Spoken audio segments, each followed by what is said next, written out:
So as I taught math, collecting names of different numbers, which is we call name collections.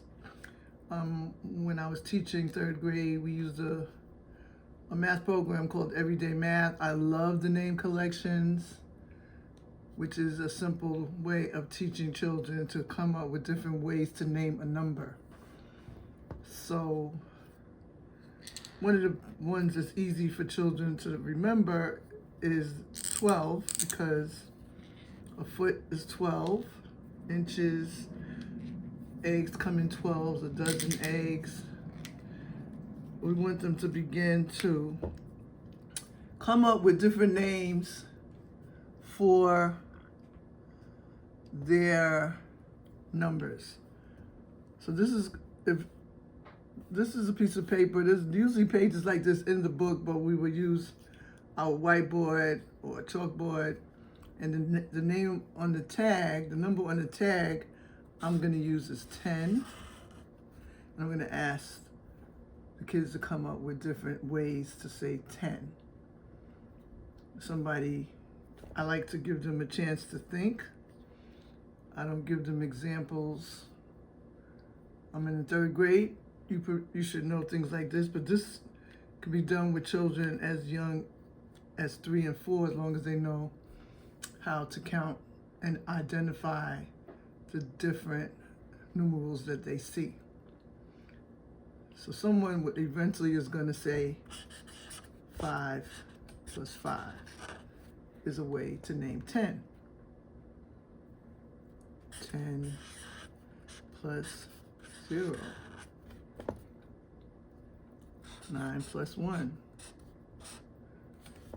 Different ways to name a number. I like to introduce tally marks. 1, 2, 3, 4, 5, 6, 7, 8, 9, 10.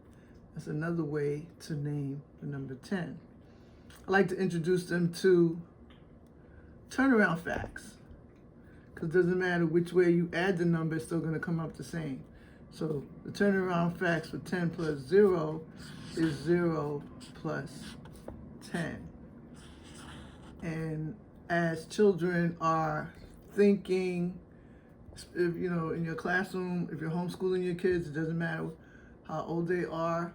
Even the younger ones can start to learn how to do this.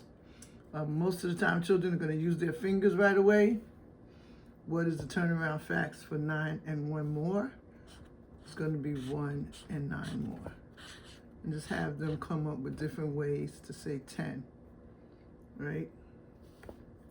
A lot of this, as you can see, is addition.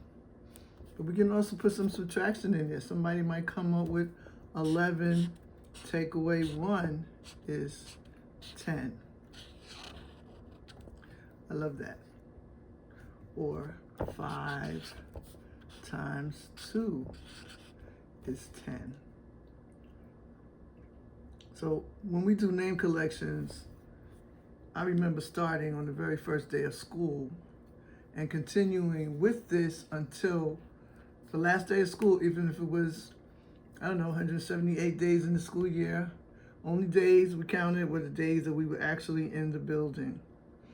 And having the children identify the numbers. Once we got to 10, we got 2 digits, a 1 and a 0.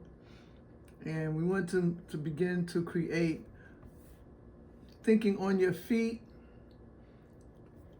coming up with ways to name a number. So if I started with 10 today, tomorrow I would do 11, and so on. I would just keep going until they begin, and have them really, I love doing this in my classroom of 20, 23, 25 kids, because on the rug, they did not have paper and pencil with them. They had to think on their feet, and I was using my whiteboard or my chalkboard to write the names that they gave me to write. And a lot of times in their math book, which was Everyday Math, there would be a page like this. So this is a great way to get kids to begin to see numbers and have really good sense of numeracy.